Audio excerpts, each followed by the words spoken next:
Alrighty. Okay.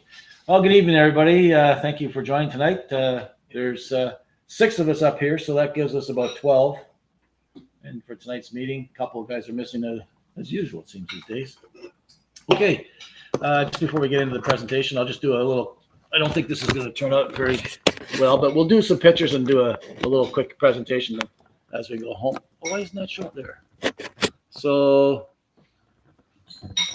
there's Kevin there in the back of his setup, and Dave going on there. There's one geek station there, and there's Michael over at his geek station. So you can kind of see we're all set up with about 3 or 4 different workstations, doing all the stuff that our XYLs are happy that they're not here for. We've already had a couple of good discussions. We didn't come to blows. We did start the argument. The arguments did start fairly quickly, 3 hours in, but they're all resolved. So that's the good news. Oh, Eric, you haven't even hit the recording button yet. It should be on. Recording is on. Check. Not showing on the screen. It's not showing on the screen. Are you sure? Yeah. I see it on my screen. You see it's recording? You say it's recording now? I see it on my Yes, it is. Oh, okay, Yes, then. it is. Oh, okay, then who am I? Weird. Okay, so tonight we got Cherry. He's going to give us a little presentation on RF probes. He's got a couple of probes he's going to talk about, which will be quite interesting and timely, because tomorrow on our docket is a lively discussion on active probes, and where do we go from there? And so it's very timely what you got going on here, Cherry. So with that, why not take it away, and you're all set to go? Yeah, okay. Let me start. Sharing my screen. Can I just suggest everybody mute their mics? There's quite a number.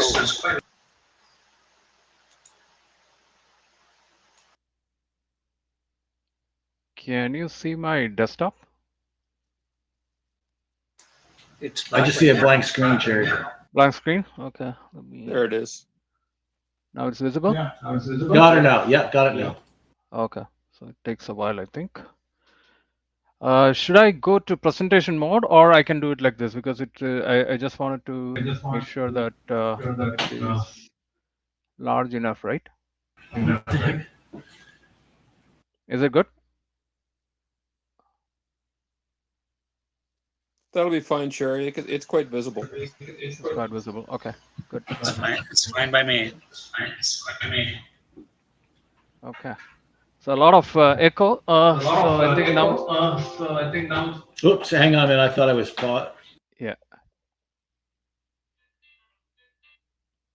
Let me also put my phone on mute. Just give me a second. Sorry about that. I should have done it before the presentation actually started. Okay. It's in mute. So good evening, everyone. Hope all of you are having a very nice time up there in the cottage and at your home, in case you are listening to this from your home. So, and welcome to my presentation of RF probes today. Just a short 30-second intro about myself. My name is Cherry. My call sign is Victor Echo 3 Charlie Alpha India. I also have another call sign, which I should talk about briefly. Victor United 3 Papa Yankee Golf, which I started all my ham radio activities with when I became a licensed ham back in 1999. Before then, I was a shortwave listener, or SWL, all that time. It took a while to get my license VU3 PYG, and when I came to Canada, a couple of years later, I took this Victor Echo 3 Charlie Alpha India license, which is back in 2017. I'm an advanced license holder. Okay, so my interests are into homebrewing, of course, and of late I also got a lot of interest in QRPs now. Otherwise, yeah, I'm good with like I find it very interesting to work on, especially wire antennas and Enford, half-wave, and so on. Like, I find it very interesting. So those are my interesting areas. And most of the time, I'm interested in 20, 40, or 80, depending on propagation. Each frequency has its, has its uniqueness, I would say. Okay, so straight away getting into the topic. So today, I'm going to talk about RF props a little bit. So some basics, and then 2 props which I experimented or homebrewed recently. So please note that this is a very, very basic information that I'm going to present here. Apologies if there is any error in my presentation. And I think I always feel like I should have prepared a little more when I'm about to start any presentation. So this is no different. And yeah, I would like to thank the opportunity also for allowing me to present this. Peter, I think you are following up me a lot, which also made me do this homebrew. Okay, so agenda is like some basics, then some homebrew experience with N5ESC is a classic RF probe. Followed by that, I will also jump into the Accuprobe N2CX Accuprobe.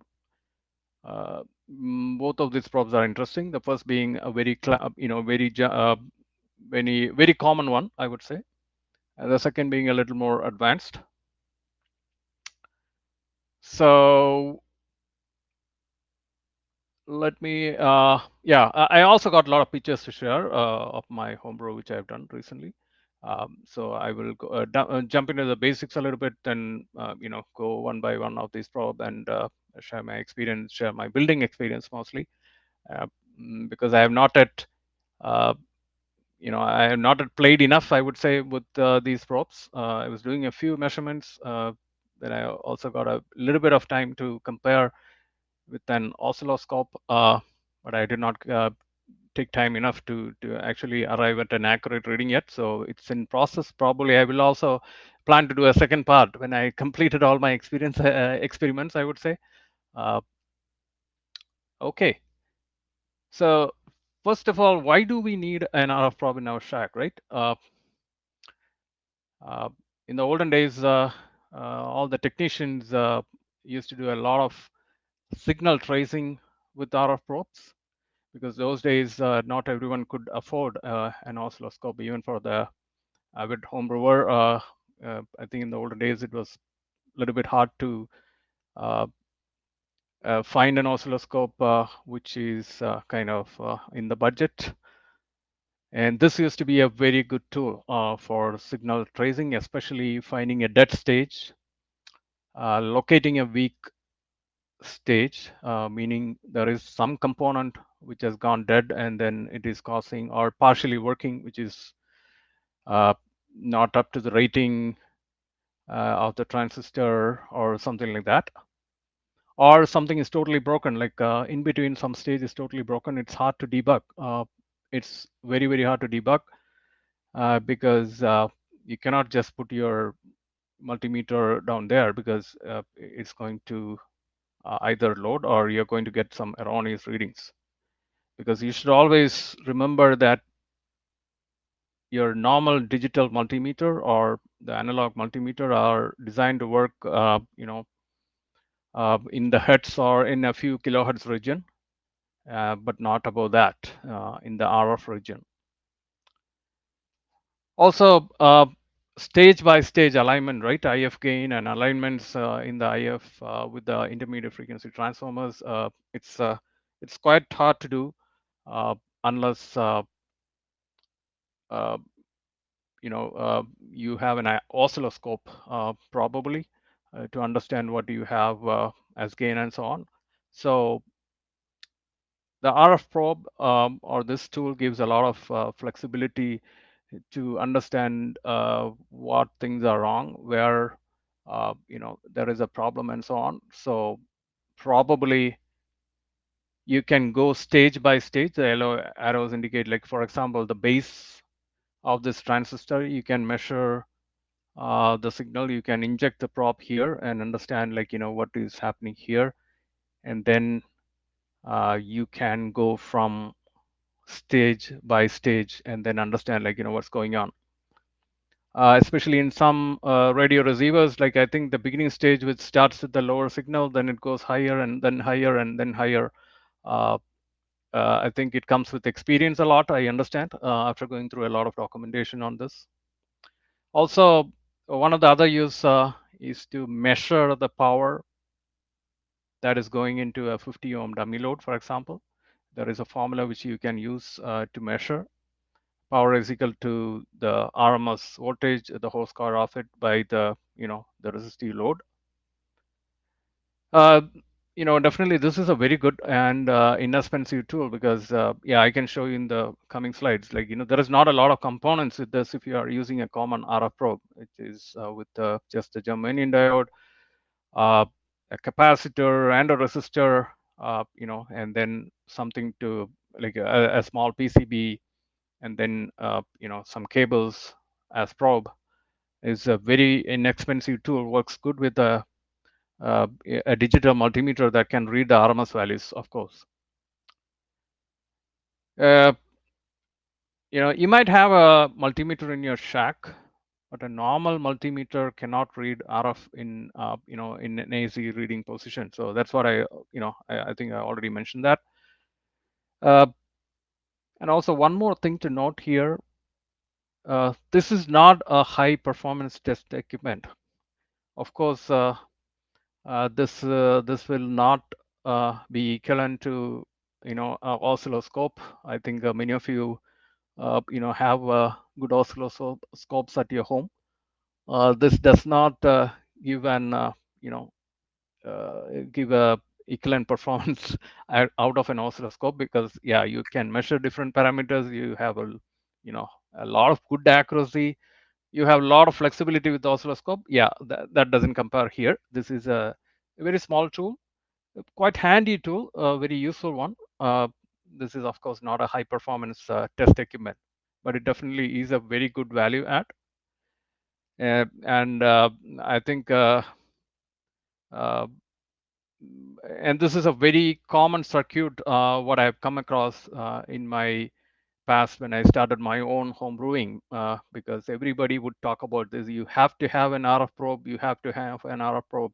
Otherwise, it's very, very difficult to debug something. So I have heard this enough. I have done some RF probe experiments in the past, but I think this is the first time which I'm trying to do a few kits from QRP Kits. These both kits are from QRPkits.com. I bought it 2 years back and I kept it here. It was gathering dust, so then I made these very recently. Okay, so let me get to the next slide. I hope all of you can hear me very clearly. Okay, so going to the next slide. This is a very simple RF probe circuit. Of course, most of these circuits available, it looks like this. There is a capacitor, then there is a germanium diode 1 and 3/4, which is very common, an inexpensive one, I would say. And then normally, you find a resistor in series going to the voltmeter. What is this doing here, right? All these diodes and everything. This is basically a half-wave rectifier, and the series resistor actually prevents any kind of RF from going to the multimeter via the probe cable. Also, this coaxial cable, is a 50 ohm cable, which is normally, in my case, this is the common R, the N5 ESC classic RF probe, which I have completed. So the black cable is the RG174, which is having 50 ohm. So this is a cable depicted here, and then the capacitor actually isolates the diode from the DC voltage in the circuit under test. And as I said about this resistor, right? This resistor is actually a voltage divider because remember, everything has got an input impedance. So when you look at your multimeter from here, it has also got an input impedance. I think the designer assumed this value because probably the designer is thinking this is with input impedance, 10 to 11 mega ohms. So 4.7 mega ohm is chosen so that 70 to 71% of this peak value appears across this resistor. Okay, so I got it. So why not I use this, right? So this 4.7 ohm is mega ohms is this resistor, and then the 11 mega ohms is to show the input impedance of the multimeter. So the input impedance of the multimeter with 11 mega ohms and this 4.7 mega ohms, actually this is like a voltage divider, and this value is chosen because 70% of the peak can appear over here, and then it represents the the RMS voltage of the of the sinusoidal waveform or any waveform that comes here, and what is RMS, right? It is actually root mean square. It is the equivalent DC source of an alternating AC source. So we, anyone who doesn't know the RMS expansion or the abbreviation stands for root mean square. The voltage divider is so chosen that the 70% signal comes over here, and then we measure that, right? Any questions so far? Feel free to interrupt me. Are you able to hear me? Yeah, I can hear you great, Cherry. It's going well for me. Thanks. Okay, good, thanks. Okay, so Same here from Al. thank you, Al. If there is no questions, then I will jump to the next slide. I have a lot of pictures, on this. So I think once I complete going through the slide a little bit, or I will take it parallel. So the classic Accuprobe, right? The circuit is the same. There is cap, diode, and resistor. That's it. Quite simple to be done. Like, I don't think, I think I only took a couple of hours to complete that small circuit. And 1 and 3 for germanium diode, that's what is used here. Why are we using those germanium diodes, right? It has got a very a small forward bias or forward drop of 0.25 to 0.3 volts. And the reverse breakdown voltage is, somewhere around 40 volts is what I see from the data sheet, which is helpful. And always for accuracy, I think we have to, match the input impedance of the multimeter with the resistor, as I mentioned before. Some don't do. I think the highest DC supply voltage, should not be greater than the diode's reverse breakdown voltage, because else it will the diode will go in no time. So you have to have some idea of where how high the voltage is coming. So else you are going to actually knock off the diode. And the measured RF must overcome the diode's barrier potential. So I said about 1 and 3 for having 0.25 to 0.3 volts. Voltage is much less than that area, right? Much below 0.25 or 0.3 volts won't read at all. So that's the problem of classic RF probe, which can be overcome on the Accuprobe, which I will show in the next slide in a little while. And yeah, as I mentioned, like all the voltages below that forward bias voltage of the germanium diode, actually you will not be able to read those accurately. So that is something to consider in mind if if it is below 0.25, 0.3. So one thing to consider if you are making receivers, radio receivers, right? Some post mixer amps receivers won't have enough RF voltage. So I think it's ideal to inject a voltage by means of a function generator, or I think we made one homebrew a couple of years ago, right? With respect to the variable oscillator we made. I think probably we have to inject a function generator signal frequency into a radio receiver to measure something at the output. So I think that was a common practice to do in the olden days. Again, to be accurate, the formula should also add to bring the accuracy closer to where we want it to be. If you actually add the 0.25 forward bias voltage, then you get a little more, accurate power. So again, like the classic Accuprobe is something we can also use to measure the power once you make the probe and understand, like, you do some kind of comparisons with the other standard equipments, and then you start on a regular usage. Probably you'll also get an idea of how much power a circuit is actually delivering. So that's also possible with even with the classic Accuprobe. So as I mentioned, the diode's response is severely non-linear below the barrier potential. So it is erroneous when you measure anything below 0.25 voltage. Okay. Any questions?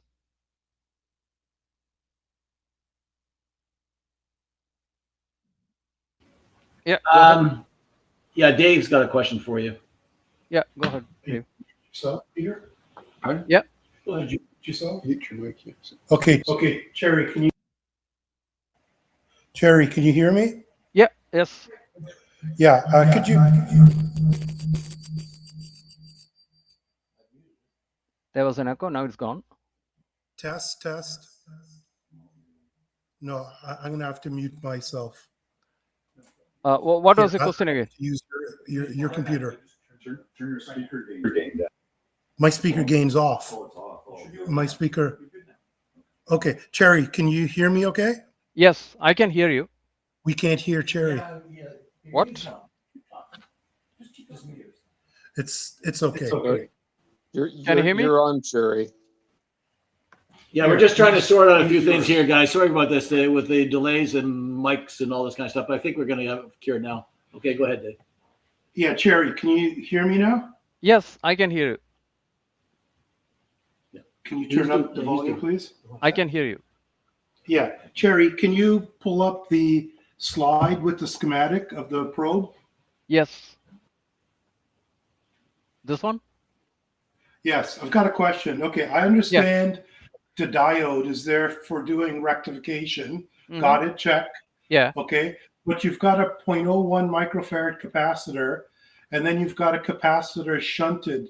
Now, if you've got RF coming across, that PN junction of that diode is going to act like a capacitor. So you've got a 0.01 microfarad capacitor, and then that PN junction is another capacitor. It's not going to introduce an error like a voltage divider, because you got one capacitor and another capacitor shunted to ground. I know it's a small capacitance. That PN junction is going to be very, very small, but I'm just wondering if that's significant enough to add an error to your measurement. It might add a very small measurement error. And that's also one thing we are doing here, right? Because germanium as well as Schottky diodes have very small junction capacitance, somewhere in the picofarad region. I think it's 1 PF or something. So that's why it is advantageous to use a germanium or a Schottky diode for this. It might add, you're right, but it is very, very small. Okay, yeah, because I wasn't sure the magnitude and how big of an error. And I know these things exist and people use them.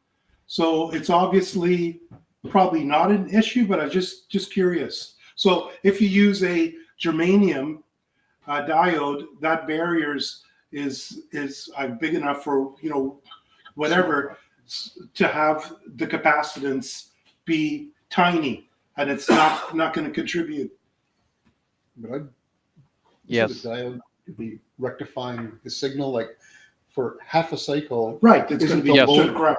But the load on your circuit under test is going to be quite heavy Yeah. for half a cycle, and then then the 4.7 meg for the other half of the cycle. Yeah, and it's a good. I think if you listen to Farhan talk about these probes, Farhan says, "Hey, this is good enough for seeing if there's RF present."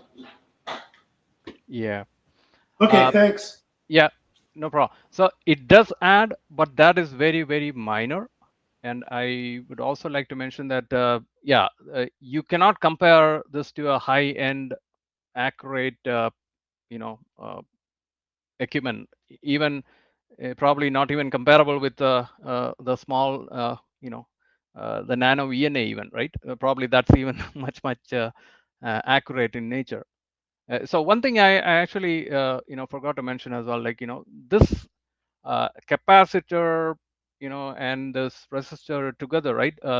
This capacitor, this resistor actually also must be very large compared to the period of the lowest frequency to be measured. So that's also why, like I think from a peak to another peak, uh, if the value is not enough, because in between, like if the sine wave is like this, like in the form of a sine wave, there is a dip and a peak, right? Because in between the peak, if these values are not enough, there is maybe 5 to 10% of error being induced also because of that. Because if the period of the signal, uh, during the period of the signal, like if the charge is decreased, then the measurement we are taking is also not very accurate. So we have to also kind of ensure that the capacitor plus those two resistors together has to be very large. And it is not the same all throughout, because you also need to consider the input impedance of the multimeter. So that's also one thing to remember about. Yeah, I think this time while doing this RF probe, I got reminded about that situation, because I was thinking about my own multimeter, right? Should I switch to Fluke? Because I have a multimeter which is pretty old, and I was thinking about actually the input impedance about that. So I don't even accurately know that. So if I don't know that, then my measurements are not going to be somewhere near the actual case. So that's something which I'm worried about newly now. Okay, thanks, but good question. Thank you. So going to the classic RF probe, let me share some pictures. Let me know if you are able to see this. You are able to see this, right? I have another question for you here, Cherry. Go ahead. It's Michael. Yeah, go ahead. What was the 4.7 meg resistor there for? Oh, the 4.7 meg resistor actually functions as a voltage divider with the impedance of the multimeter. If the multimeter is having 11 meg impedance, okay, then we need to have 71% of the peak value represented across 11 meg. It is not same for every multimeter. So every device which measures the voltage, please note that the input impedance is just not the same. I think the analog multimeter, I forgot, like it has a some I think the performance, probably one reason I'm not so sure is that the input impedance is not so great compared to the digital multimeter. This is back in the days, which I kind of know. I'm not sure though right now, but yeah, you always need to consider the input impedance of the multimeter, because the input impedance of the multimeter is what you are voltage dividing with that resistor. So if you have to have 70% of the voltage drop done on the on the multimeter, like the input impedance of the multimeter, so that you can accurately measure the RMS value, then you have to have 4.7 meg there. So it's kind of a voltage divider formula, right? It's the standard voltage divider formula, the R1 R2 thing, and then you will get the value. Okay, thanks. That's good. Okay. going back to the slide of the classic Accuprobe, then I got here this is a picture of the kit. Okay, so as I said, this is a kit from RF QRP kits, very nicely packed with the tube. Where I put the you can see here, right? The circuit and everything is housed inside the tube. It's a PVC pipe, and then it has got 2 caps and all the other components and everything was in this one pack, very neatly packed and very nicely organized. This black cable is RG174, which has got the 50 ohm, also very nice cable and everything. The PCB, the nuts, even the washers and everything, it's a complete kit. It's a pretty good. All the components were very good quality.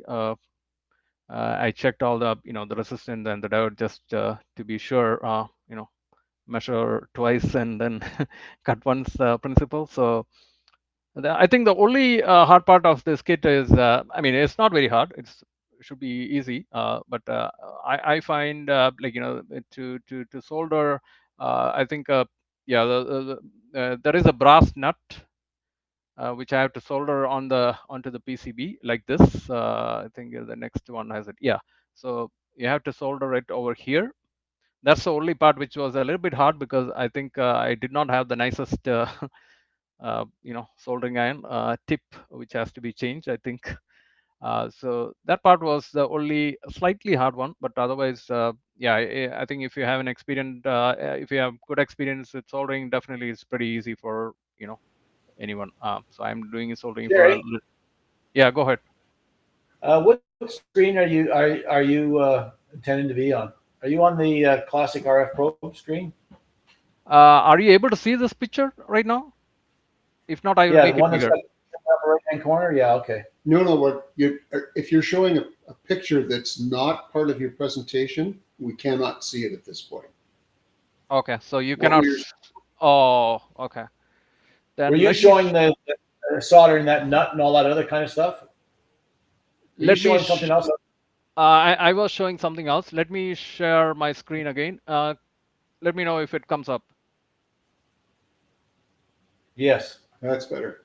Okay, and let me know. The screen sharing is a little bit weird with Jitsi, but not too bad. Let me know if it changes. So I'm going to the next picture. You are able to see the change, right? Yep. Okay. Yep. Okay. So I will quickly repeat what I was saying. So this is the the pack. This is the package which a kit comes for the classic RF probe. And as I said, this is a kit from the QRP kits. It's got a nice PVC tube and all the cables and everything, which is the black cable is RG174. I found that it's pretty good cable. You can also see this picture, right, with all the parts in it, right? Yes, we can. Okay. You can also see my mouse pointer, right? It's not too small, right? Yeah, it's fine. Okay. Probably I can make it a little more bigger to ensure that everyone can see it. Hope it's good now. Okay. So yeah, the components are great quality. Not too many components, right? Only 3, but that's pretty good. Very nice PCB, and also the connectors and everything. I find it pretty good. It's just like an afternoon or like a project which can be completed within a couple of hours, and gives you a lot of job satisfaction after you completed it, right? So let me go to the next one. So this is the only hard part of this. To solder the brass nut to the PCB. It takes a little bit of while and a little bit of practice, I think, but for the experience, and it should be pretty easy to do. I managed to solder it. I used my Andenstar microscope to do it, which was pretty easy to do. First, I tried with without the microscope. I found it pretty hard. Then with the microscope, it was pretty easy to do. Okay, so Yeah, this is a capacitor 103, right, or 0.01, which is soldered to the PCB, and this is that germanium diode. Of course, you can also see that. We don't get that screen, Jerry. We got your saxophone days kind of screen there going on. The window screen. Really? You cannot still see this picture? I can see it on my end. Okay, it's okay now. Okay. You sure that wasn't? Where are you seeing saxophone though? Okay. Anyways, hope you can see my screen now with the microscope, right? Yes. Okay. Yeah, we can see it. Okay. Sounds good. So I was saying about the capacitor, which I soldered over here, and the germanium diode. You can see the germanium diode right now, right? Yeah.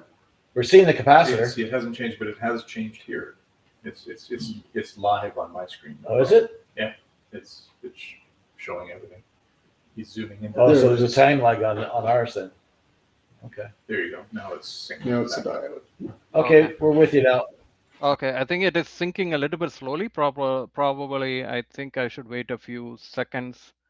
Yeah, that tiny piece of 4.7 mega ohms, right? You can see my resistor right now, right? Yes, we can. Okay, cool. And this the RG174 cable, which I just put it under the magnification to show the print. So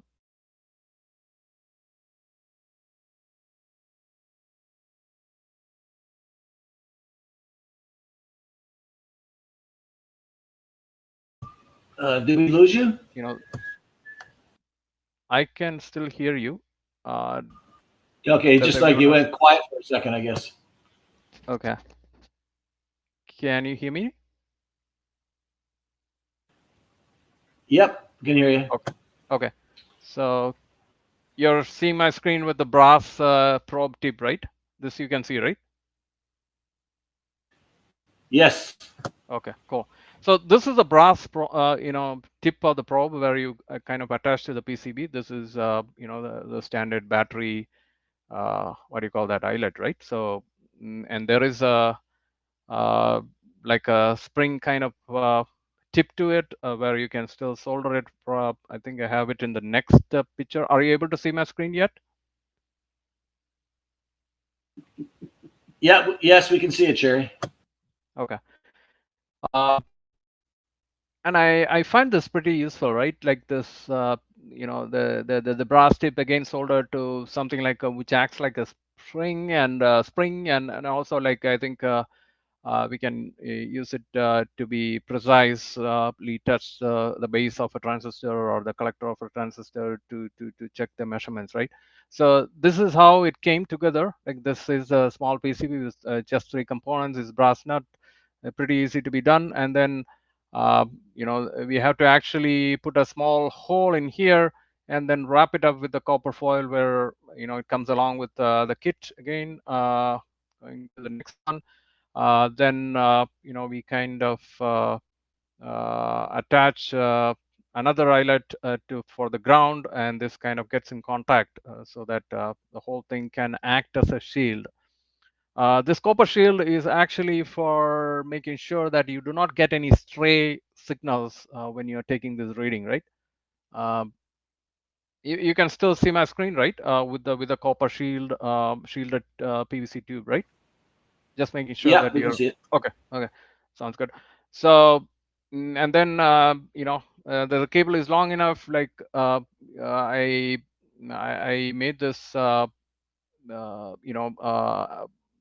as per standard, like all the directions as per the kit, documentation is pretty clear. Like anyone can do it without any issues. Pretty easy to be done. And I think that was the last picture of this particular kit. I I did a few tests with this, and it did give me some readings, but I am in the process of making sure that this probe is actually giving the right value. So I tried doing some, a little bit of uh, comparison of the values with an oscilloscope today morning while I was at work, but I didn't complete those, so I didn't get. I need to invest a little more time to make sure that this is giving the right readings. But one thing I found was after completing the classic probe and also completing the Accuprobe, it was giving me the almost same reading for a small value that I took. It should be in the form of millivolts, but it was giving almost the same reading, which means something is working, but need to make sure that the value is accurate enough. So more tests are pending here. Then Jerry, diving, yeah, go ahead. I'm just curious about the input capacitance. Have you tried maybe one of your tests? You can try it on a circuit that's somewhat sensitive, and just seeing if the capacitance of the probe affects the circuit. The Yeah, that is something which I can try, but I think yeah, I think I have to try and see, like, how much it affects the reading, and I think that comparison could only be done by probably comparing it with the same circuit with an oscilloscope, injecting the same signal there and on the probe to understand, like, what is the, if there is any error which is injected to that, right? Yeah, I'll be Okay. interested in seeing how that turns out. Yeah, exactly.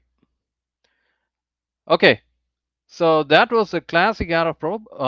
Now going to the Accuprobe, right? So hope everyone can see my Accuprobe screen right now, right?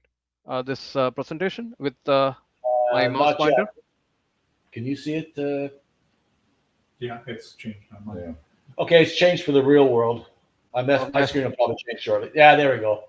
Okay, Yep, so you're see it. seeing the Into CX Accuprobe, right? The title of the page, right? Yes. Okay, good. Yeah. So remember, I said there is there is an issue with the diode, because the diode forward bias voltage, or the forward drop when it is forward bias, right? Uh, Meaning the anode has positive, the cathode has negative voltages being given, right? So the forward bias is 0.25. Limitation, because it cannot measure anything below that. So this circuit almost kinds of compensates that. How does it compensate? I can tell you about that a little bit. So one thing that it does is it actually uses the uh, the Schottky diode actually here, and then the Schottky diode. I understand that it has got high back resistance. One advantage is that then reverse current is not a problem, and readings well below the common RF probe, uh, which is able to measure on. I think the readings well below 0.25 here in this circuit. With this circuit, we can measure, because there is also a compensation circuit being implemented here, in the sense actually the diode non-linearity, right, which I talked about earlier, which is the diode non-linearity of this diode, which is like the half-wave rectifier, right? Actually, when it goes below certain millivolts, right, it is not able to clearly measure it because of the forward bias. So for the low input levels, what is being done here is the this 1 mega ohm serves as a load for this whole half-wave detector.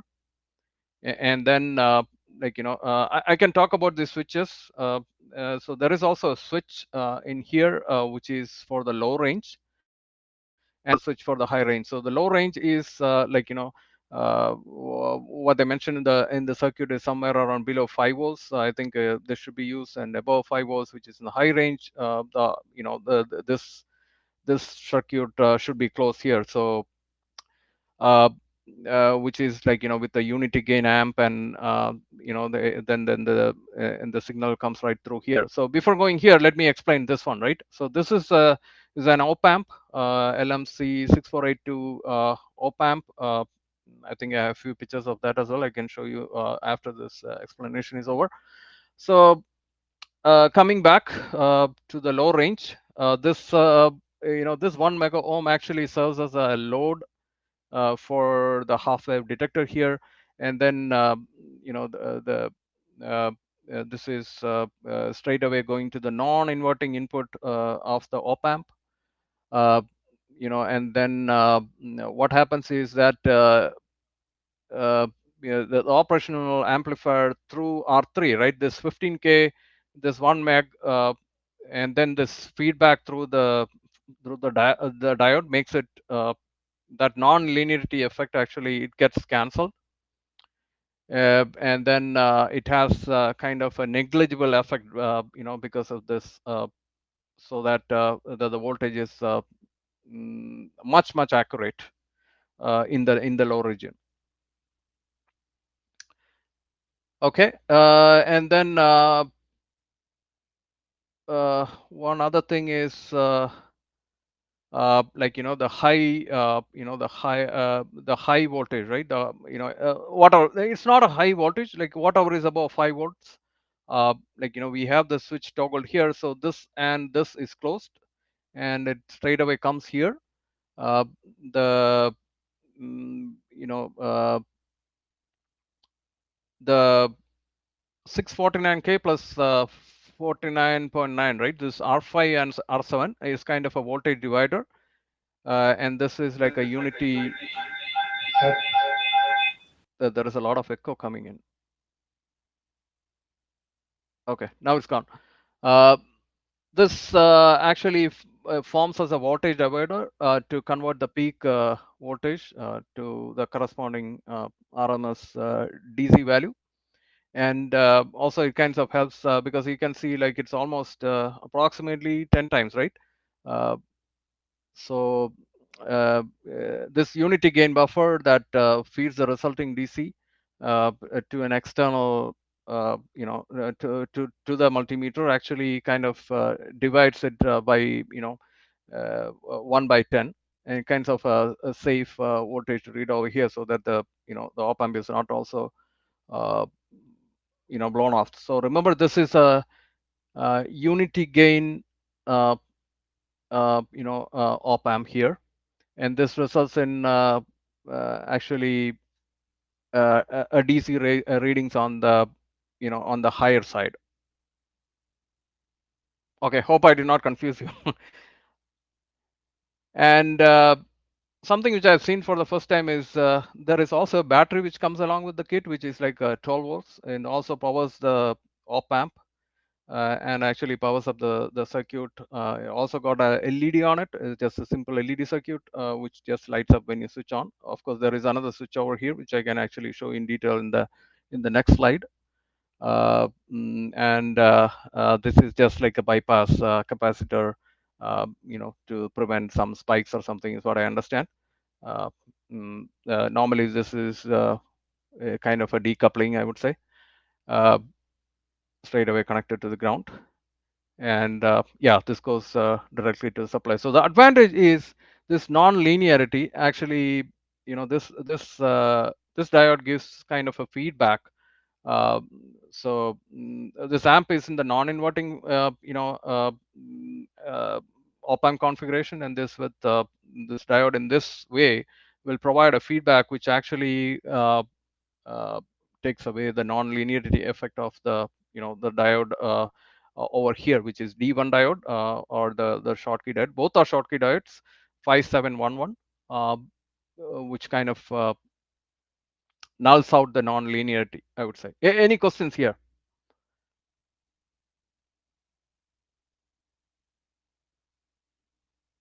I think I got everyone confused a little bit. Can you hear me? Yeah, you're there. Okay, cool. How about I the am a little Cottage guys? confused, but you shouldn't take that as. This is very interesting, but it's quite detailed, so I'm going to have to digest it a bit, Sherry. I don't think Yeah, I'm yeah, going to of have any course, of course. questions. Yeah, yeah. Go ahead. Go right ahead with your questions, and I will try to answer it. Yeah. No, I don't have any. I'm still digesting. Okay. No big deal. I think some basic things we got to learn with this circuit is, I think, the op amps. One being, I think this is something which just cancels out the non-linearity by this feedback and this resistor divider arrangement. So that when it is in the low voltage region, this kind of compensates and still makes the reading accurately. So that is what is being done here. And this is again another divider which is actually 10 by 1. Then it kind of measures the high voltage with this switch over here and here. Okay, if you still have questions, yeah, feel free to post it in the end, or yeah, go ahead. Or Sherry, did you build this probe? Yes, I did build it. I have You did pictures build of it. Okay. Yeah. Okay. Again, like this is the N2CX Accuprobe, and this is from the QRP kits. So I did build it. I will show you the pictures. Just Howard's got a question for you, Cherry. Yeah, go ahead. Yeah, thanks. Interesting presentation. It's not necessarily a question for you, but maybe for the group. And, because I'm new to this, why don't they just incorporate this design in multimeters?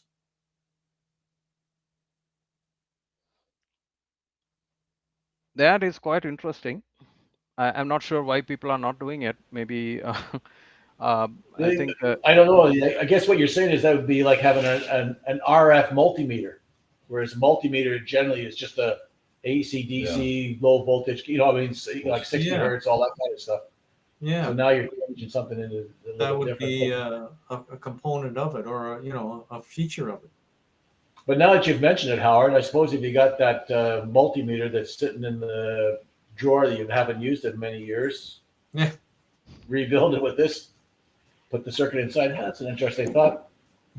All right, thanks. I was just curious why. Yeah, I think that's a very good comment. I think as part of the side effect after doing this build, what my thought also has gone into buying a Fluke multimeter maybe, because that has the most accurate reading. Then you also get a good spec associated with Fluke multimeter, right? Because if they say it's 10 mega ohms, it will be 10 mega ohms. Now I do not know, or I do not trust my own multimeter because I do not know what is its input impedance, so that my measurement is coming right or wrong. So I did this inexpensive probe, but now I have to buy an expensive multimeter. That's my thought process right now. So just if you're curious, right?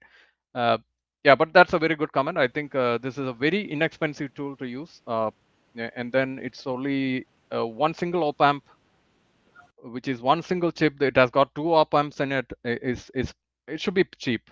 I don't remember the cost of this kit though. I think it was it's there in QRP kits. I bought it 2 years ago. I think it was somewhere around $30 or something for this kit, and the other one was around 15 or 20. Not that expensive though. I ordered it both together. It came nicely packed and everything, and I think I got it when we went to Dayton back in 2023. Okay, so Jerry, question. Yeah. What if you're worried about the input impedance of your multimeter? Why don't you just measure it? I think it's very hard to measure the input impedance just like that. It's not easy. I think you got to know. All you need is a voltage source and a handful of resistors, and once you get the voltage source reading half, then you've found the input impedance, right? Oh, that's also true. Yeah, perhaps I can try that as well. but maybe I was thinking wrong, because I was thinking all these years, like, it's not easy to measure the input impedance. Maybe I should try that and check, like, what's the impedance. That's a good thought Yep. too. Because this measurement you're making is practically a DC measurement. Yeah. There's no RF involved at all by the time you're at the meter. That's true, because I was thinking it's complex, because I was always thinking about AC when I was thinking about input impedance, right? You are right, because it's a DC component which we are measuring. So I think measuring an input impedance in a DC way should not hurt. I think that's a very good comment. Thanks for that. Okay. Any other comments? Any other questions?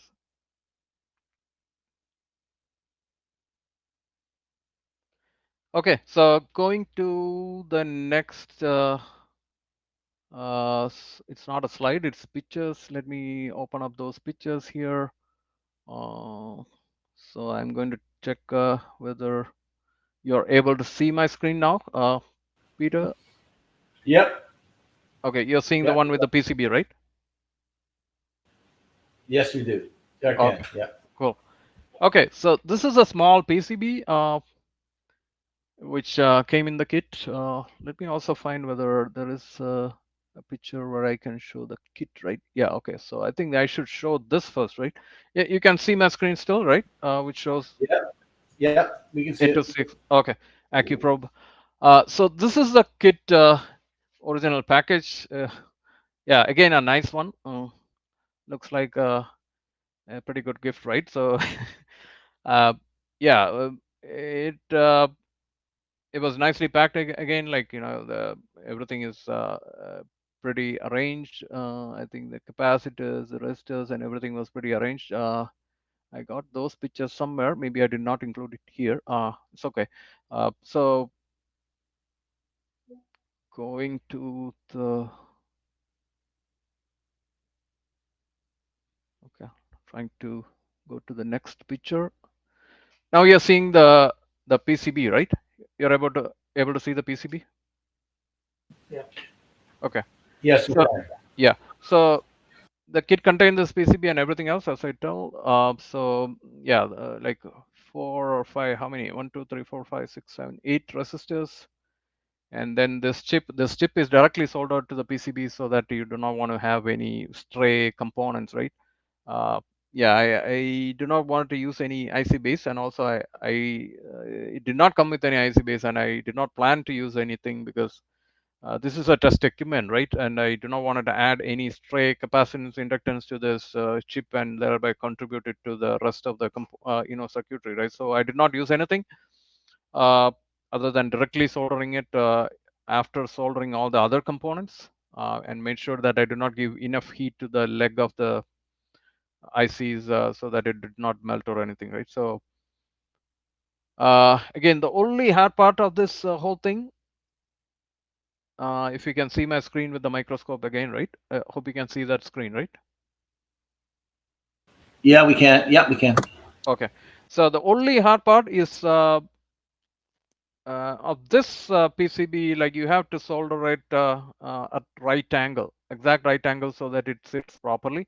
So I had to solder the brass nut again, but it's just not the flat this time. The flat way was done in the other circuit, but on this one it had to be a right angle one. So I somehow managed to do it, in the same exact right angle. I think I placed something behind the PCB and then holded it like this to ensure that it is kind of soldered flush. Yeah, I am always worried about dry soldering, so that's why I'm always comfortable to use a microscope and check whether it has got any dry solder in it. Because again, my thought is, like, this is a test equipment, so everything should be in perfect order. Otherwise, I'm going to get a lot of error. That's my underlying thought, to make sure that I, kind of ensure all the soldering is proper and everything. So this is with all the resistors and the capacitors in there. Pretty easy. Again, only the soldering of the nut was a little bit tough. The picture is not so greatly focused, but I think you're able to make out.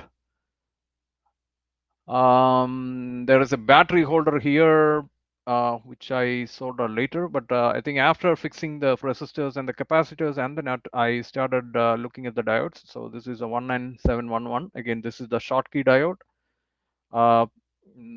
with low junction capacitance. I looked up the 19711 junction capacitance somewhere. I think it was 1 PF, 1 picofarad. Again, nice to see the the enlarged picture. And this is the op-amp LMC6482.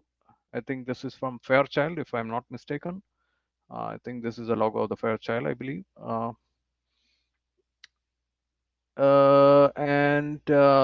Yeah, it came in a nicely packed one. Again, it was on a ESD protected sponge or something, which was pink in color.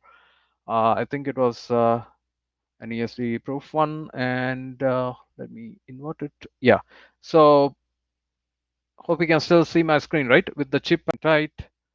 Yeah, then I started with the coaxial cable, which is RG174, Romeo Golf 174. That's the cable spec. Yeah, took out the cable pretty carefully and kind of soldered it.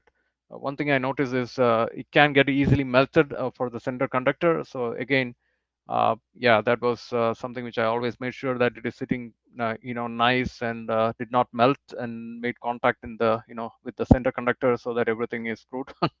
So yeah, having a microscope gives a lot of confidence that your circuit is proper, ensures that all the polarities and everything is proper, because some of the diodes are very small, right? This diode especially, like, you can see the cathode here, but it's kind of very small.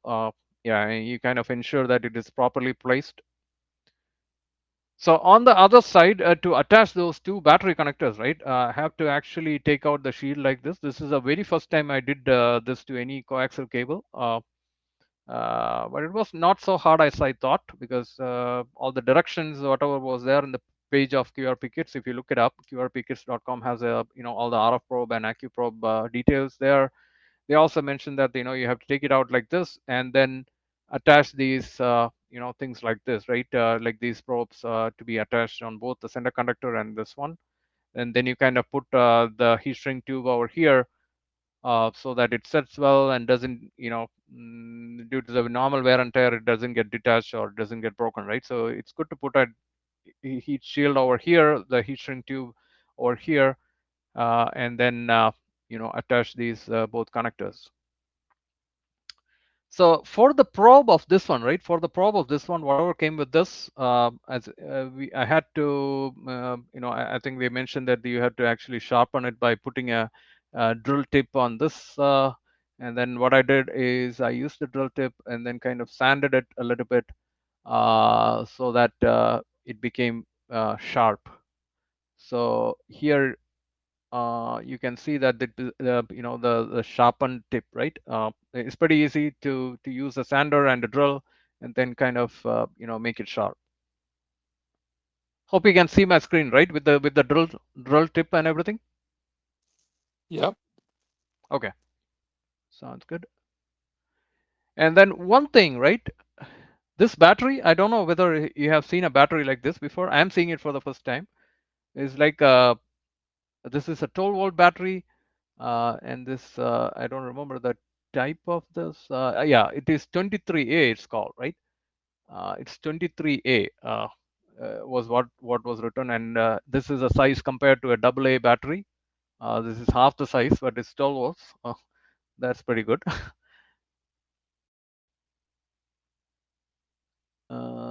Yeah, again, this is an alkaline battery. I think 23A stands for the type of it, probably. And yeah, it's 823 battery. It seems it's a dry battery consisting of 8 LR932 cells. It seems. Yeah, so that's something which I found out when I looked it up. Okay, going to the next. So this is the completed kit. Okay, and yeah, going back to the old picture. Yeah, so if this was what Peter you're looking for, you have it here. This is how it looks after completion.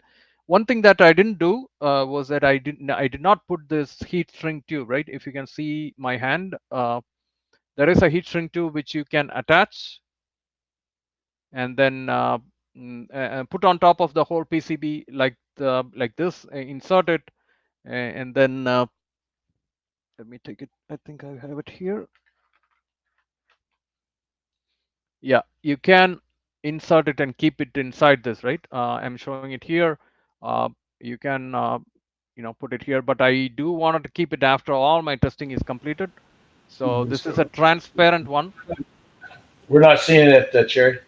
It's on my hand right now. If you look at my video, right, my incoming video feed, you can see that, right? I'm looking at your probe. Okay. I don't have a picture of it. Maybe once after I completed my presentation, I will show that again. So this is how the probe is looking. So questions first before I afterwards. Okay. Sorry, can you repeat? Yeah, I see it. Okay, we got you now. Oh, okay, okay. So this is how the probe is in picture, and this is how it is in my hands. So I didn't put the sheath yet, which is like the heat shrink tube, because I wanted to finalize the circuit.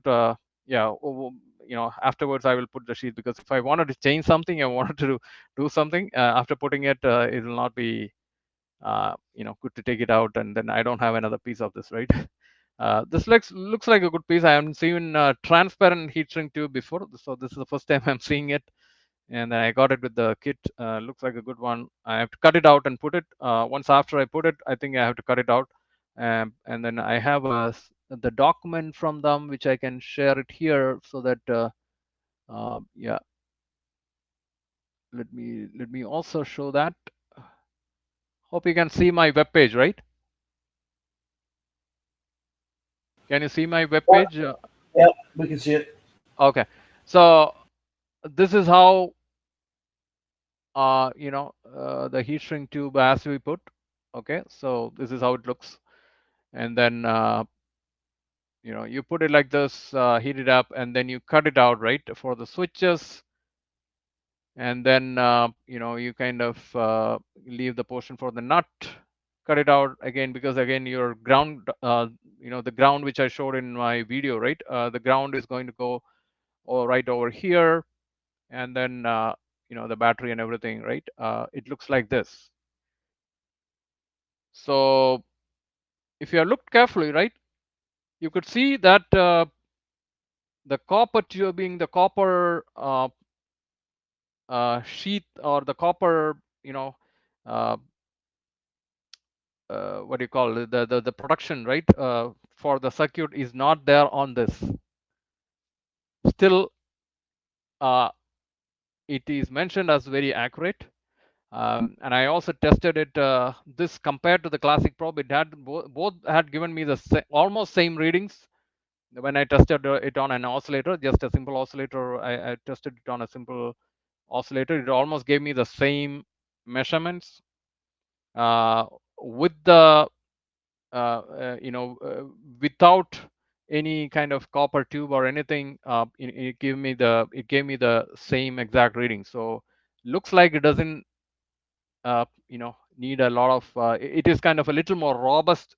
I think that's the right word. It is a little more robust, I would say, with respect to the Accuprobe. I think it seems so, but as I said, like I have to do a lot of a lot of testings to understand, like where it stands and so on. So yeah, so this is how it looks finally. Okay, and then yeah, I have to complete it, but and this is how it looked when I took a picture. It looks nice and it's pretty handy, very good to use. I think I definitely do need to go through a lot of tests before I get there. So that's the last picture of my presentation. So now questions. Okay, thank you very much for that, Jerry. Most interesting and quite detailed there. Thank you. One question I have is, I'm going to go back to this input capacitance. And the only reason I'm going back to that is because I've spent, seems like half my lifetime on active probes where I'm sweating 0.5 picofarads. or 1 picofarad. Here we got, I think there's This one, right? 0.01 picofarad. Yeah. So I guess it'd be quite interested in your results when you test it on a sensitive circuit to see if that input capacitance does something to sensitive circuits. Exactly. Yeah, I think I would also think so. But I think, yeah, without this capacitance, I'm not sure how the circuit also will be complete, right? Because one, this isolates the diode or the the DC voltage in the circuit under test. It totally isolates it. Another one, this is kind of a shunt, you know, uh, diode shunt to the voltage divider. Like that's how the arrangement to measure is implemented, right? Because if the capacitor together with these resistors, if it is not large enough, then you're also going to have an error while reading uh, the the sine waves, right? Um, the sine waves from peak to peak. If it is not large enough, then you're going to have a drop, which is also going to add accuracy, right? So, right, that's my thought on it. But I think, as you said, like I think I need to test it and understand, like what sort of things are happening, right? Yeah, I think at least I need to compare a big deal between this and that, but it's almost the same circuit with just a compensation of the non-linearity added here, and also some separations for the high voltage and the low voltage, so that you get more accuracy. But otherwise, almost the circuit is almost the same, because everything from here to that, yeah, that's the only one which is different. Yeah. Okay, good. Thank you. Does anybody else have any questions for Cherry?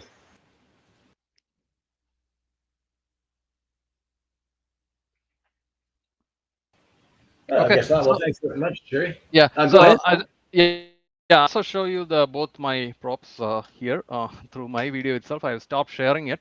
So yeah, this prop looks much more handy to use, because it's also got a pin like this, which I like. It has got a spring on it. I'm not sure why they did not give this kind of an arrangement on the other one, but they did give an extra piece, which I have with me here. I got an extra piece of this kit, which I can also use on the other one, but I kind of stick with the one which I had received along with the Accuprobe.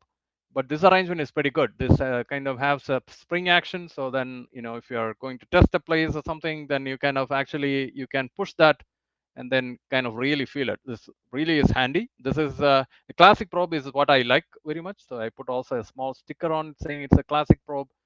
The copper foil is also pretty good. It's kind of, I don't know how accurate it was, but it kind of completely covered. It was a copper kind of foil I got along with some adhesive on one side. It kind of sticked very robust, and the entire kit was really good, and I really liked it. It was my dream to do it for a pretty long time, but I think finally managed to do it. Now I think most interesting part is all the testing and everything. So also has got the heat shrink tube, which I need to do a little more fine tuning on the heat shrink so that it stick very much. And then the connectors are also pretty good quality actually. QRP gets pretty good way of doing kits. And this is the Accuprobe which I done. I think this is probably the most accurate, but I think I need to do a lot of testing with that, and looks like a robust and pretty good good op amp. And again, the end connectors are pretty good. The cable is so nice. The coaxial cable is really good quality. I really liked it. And also the battery and everything. It has also got a switch to it, which it will turn on. Let me turn it on. Yeah, and then this light comes up. Pretty good, very good components, and then you also get a good satisfaction of your job, right? Like once you complete it, pretty good experience. That's what I would say. Yeah. Okay, great. Thanks very much, Jerry. Yeah. That was great. Thank you so much for the opportunity. Thanks. Yeah, I always look forward to it. Okay, well, we still got a little bit of time left. Maybe we just do a little bit of a quick roundtable. We got about 10 minutes, and so why don't we do that? Dave, you got a quick update on what you've been up to? Me? Yes, you. Well, I'm not saying, can people hear me? Yes. Mic's on, Yeah, right? yeah. No, saying, let me stand in the picture here. No, same, working on my Z80. Just continue. I was able to actually boot up CPM tonight. So CPM's up and running. And it's just a matter now getting a disk to work. Okay, good. Drew, you been up to anything interesting? I have been buying parts for a pico balloon. Oh, yeah, that's right. You got addicted. I did. I got dropped in a rabbit hole and I got 3 balloons, but I'm a little terrified to take them out of the case until I read the documents on the Pico Balloon Group's IO part about what you're supposed to do with the balloon. It's a big deal, apparently. Anyway, that's having bought a couple of parts. I've now discovered that it's easier to buy the entire thing as a set of assembled circuit boards from JLB PCB. Okay. All right. Well, we'll probably see you in about 3 or 4 months then when you get ready for your first launch, right? Well, yeah, I was thinking I'd do it sometime in March so that it's, the weather's bad enough that no one will actually watch it. First one goes in the trees, right? Yeah, very true. All right. Thanks for that, Drew. Good evening, Frank. We got your update on the DCR the other day there. How'd that build go? Otherwise? There we go. Yeah, I spent a very pleasant weekend building the DCR receiver, and I'll show it to you here. Let me see. Hang on, I got to do Put this. your camera on. That's right. There we go. Let's see. There we go. Very nice. Wow. Looks good. It's a beautiful kit and designed very, very well. So, it should be designed very well. It's been going on for 2 years. How did you it find took 4 years to get it to fruition. How did you find putting the SMT stuff on, Frank? How was that? I'm getting a lot older and a bit shakier, but I'm on the verge of doing it or not doing it, but I did persevere, and providing I put the SMT parts on first before anything else, I had lots of room to approach it at different angles, so I got it all reasonably straight. Okay. Yeah. Well, that's good. The testing on this went very well. It worked the first time, and as I mentioned, posting, I used this Accuprobe device.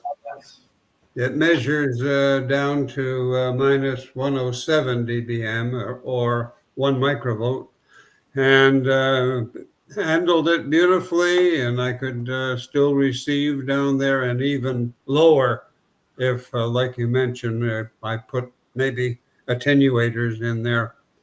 But I'll have to experiment and see how low we can go. How low we can go, yeah. The other comment I had, I don't know if the manual's out yet, but I didn't have the manual, just the schematic. Yeah. So it'll be done by the end of the weekend. End of the weekend, the manual will be ready. Fantastic. I have a question there. What was the audio like when you were down at that minus 107 dBm?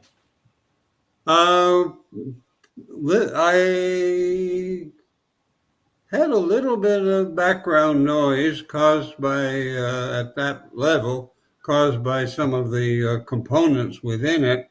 I think like the 386, but I could hear the signal over it. But when I was had it cranked up wide open there, I could hear the 386 noise, internal noise.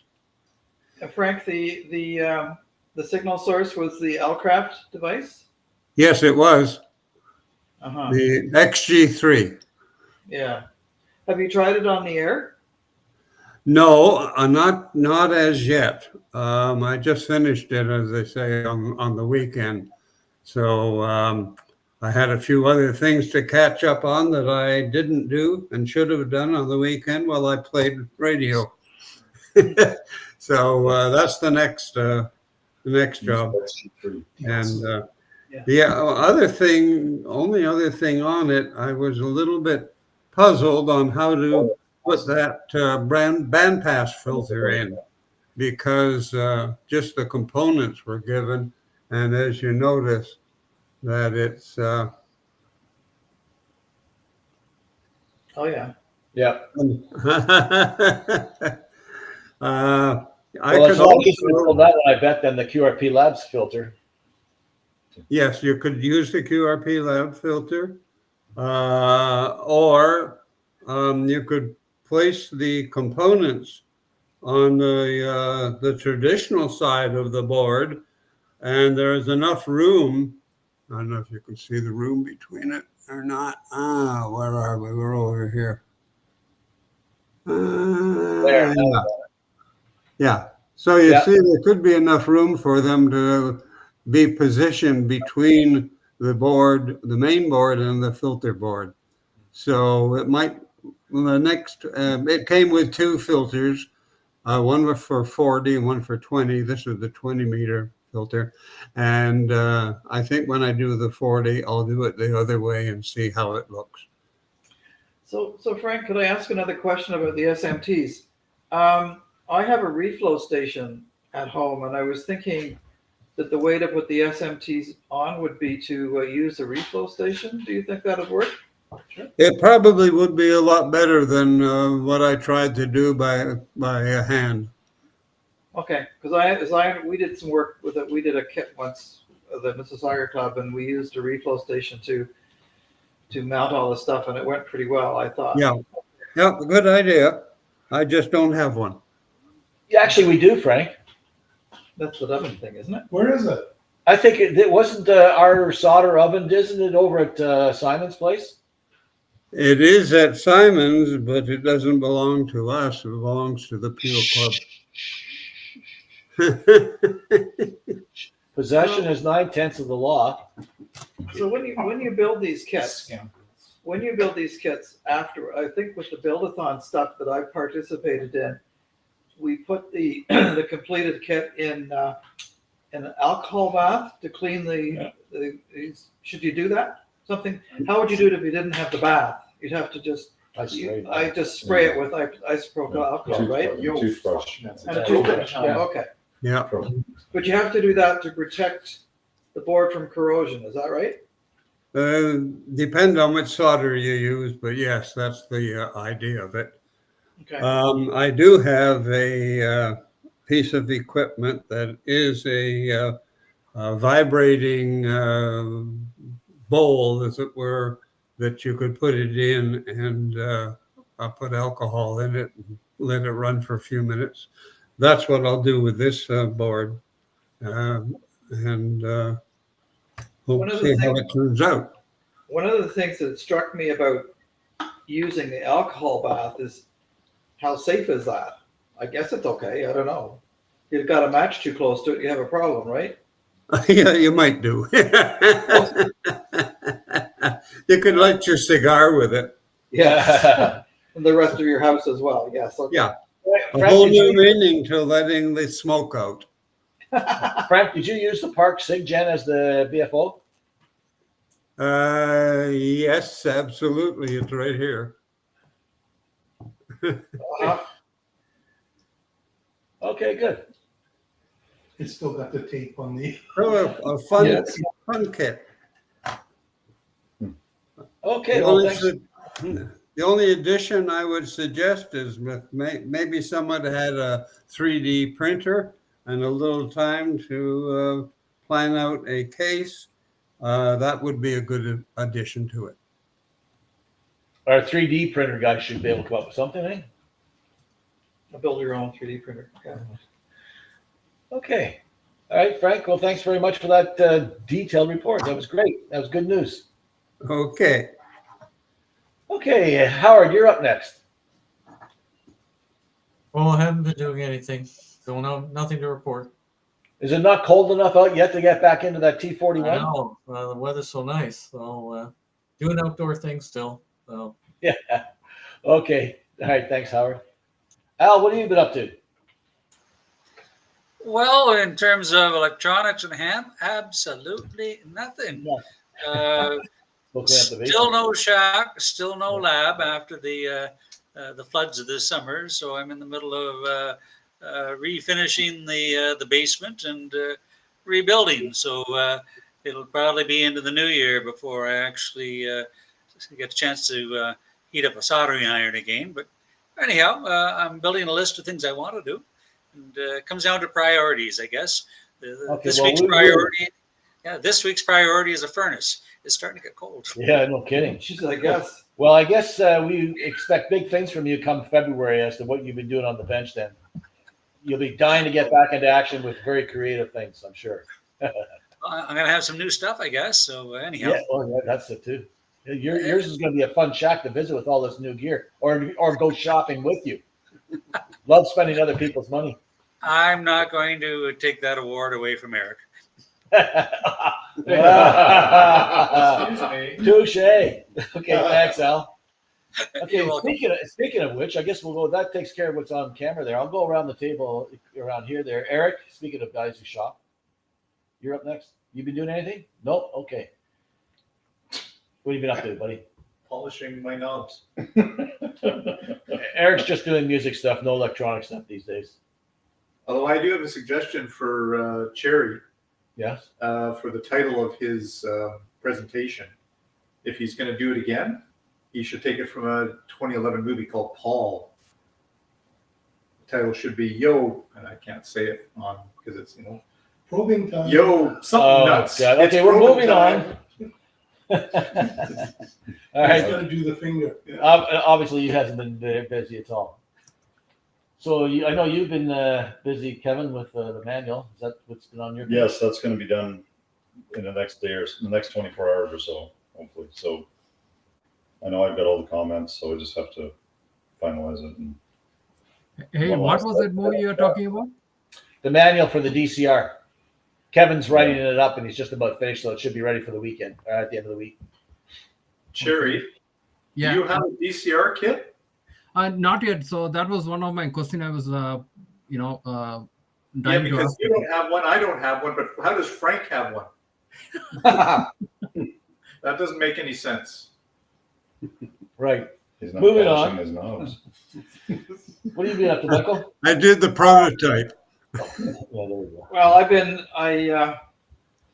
been busy, not quite immediately recently, but I did finally I finished the first of the remote antenna switches, and I'm building two. Well, I built one. I designed a prototype and built it into a box, and Daniel VE3NI, it's going to build the other one when he gets around to it. But so it all went together just fine, but I was really disappointed in my soldering skills. I thought I was reasonably good at it. But one of the things that it has is a board with some relays on it, and the wires come out of the bottom, out of the board and go elsewhere. And I found 3 or 4 joints that were intermittent, and it turned out the problem was I thought I'd soldered it in properly, and when I went and actually looked, you could move the wire and see the end of the wire moving in the board. So I fixed all that up, and it's working perfectly. And the only other thing I've been involved in is chasing DX. There's Cocos Keeling Island off the northwest coast of Australia, and I've wanted to work that for years. And Daniel and I have been able to work it lots of contacts because we're at the peak of the solar cycle. So it's been really good. Anyway, that's what I've been up to. Okay, thank you. And Charlie? I had a long coaxial cable with a problem. It's not, Make it shorter, the problem goes away. perhaps. So I decided I would try and chase down that problem. And I had noticed somewhere that someone mentioned that you can do time domain reflectometry Right. with your nano VNA. Yes, that's right. So I thought, cool, I will do that. But then I looked around to see who was actually attempting to do that. And when I found a YouTube video about it, I discovered that there are some menu items that I'm missing in order to do it. So in order to fix those menu items, now I need to upgrade my nano VNA with a new firmware load. But to upgrade the firmware, there's a number of other things that have to fall into place. So the nano VNA is in a box in the corner. Hopefully this weekend, some other folks who are attempting to upgrade theirs will, between us, we'll figure out how to make it happen. This is the firmware upgrade you're talking The about. firmware upgrade. Is this an H4 you're building? An H4 you got or what? No, it's a little older than that. Oh, okay. Like mine. So I'd be interested in that too. Actually, I got a little, I we didn't have this conversation before because I have a little TDR kit that I built. That works quite well. But Well, that's fun, but you know, you want to use the tool that you bought. Yeah. Well, actually, I figure I'll have more than one bad coax in my life. Yeah. Very true. I have one comment I forgot to say about these kits. The manuals are just excellent. I've done a bunch of them, and the manuals are just first class. So whoever does them, thanks for doing it. That guy And Frank, that guy that's right there, Frank. exactly right, Frank. They're just first class manuals. I know when we go to 4 days in May, when we put it on there, the guys comment big time on this manual. I So, can believe wish it. our club would do that. I can believe it. Yeah, sure. Well, Okay. I have a template. All right, well, I think that's pretty much covers it. Anybody else have anything else, comments before we sign off? So how to get the kits? Who has it? And Ken has it, right? Well, Ken. Ken. Okay, I will contact Ken then. Yeah. Okay. Is he coming to the Eric's cottage? Saturday. Yes, No, Friday. Friday, yeah. It's coming up Oh, Friday. he's there Friday. Okay. So My understanding. when are you guys returning? Like, are you guys there on the whole weekend or Yeah. Yep, till Sunday. Okay. Some of us are here till Sunday. until Sunday? Okay. Try to take I- it. Come out. Come visit us. Come visit us. You don't need to go to work. I picked up. Come visit us. Jerry, who's your boss? Click. What's your boss's phone number? Yeah. We'll talk to him. I picked up my kits and a couple other kits from Frank on yesterday, I think it was, or the Ken. day before. Ken, Ken the day before. But my understanding is he's bringing some here, isn't Is he? he? I presume he brings some. I'm I presuming. think because the original plan was I was going to get them from him. I think when he's coming up here, so maybe if you're coming, he might contact him and ask him to bring a kit. If that's where whatever. I don't know. Yeah, I think that would be a good idea. Yeah, well, the reason being is like Ken was going to, I was pretty sure he was going to bring up the ones for the Kingston boys because I think Drew and Howard have a kit.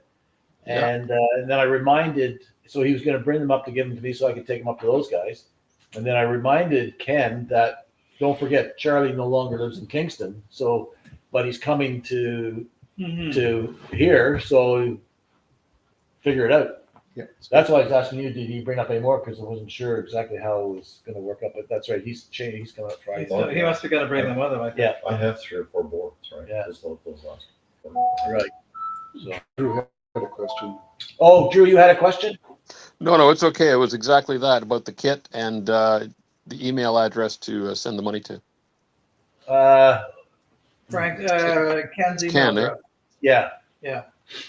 Yeah, I'll just get you to give it to me when you come down. Okay. But I don't get it off the group's IO. It's a little challenging to find the email address, so it's easier to do it with a known address from someone. Sounds good. All right. Anybody else got any questions before we go? Great. All right, guys. Well, thanks for joining in, and maybe next time we do one of these, you'll come up and join us here. Or if you're not doing anything Saturday. 7-3 from Sparrow Lake, live.